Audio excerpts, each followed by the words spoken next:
ভরা পটলের রেসিপি আমরা কিন্তু অনেক খেয়েছি। আজকে একটু অন্যরকম পটলের রেসিপি আপনাদের সাথে শেয়ার করতে চলেছি।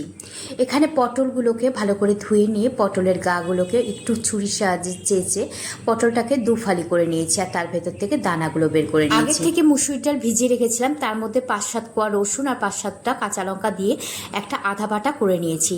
আর চিংড়ি মাছ ছিল, চিংড়ি মাছকে নুন হলুদ মাখিয়ে একটু হালকা করে ভেজে নিয়েছি।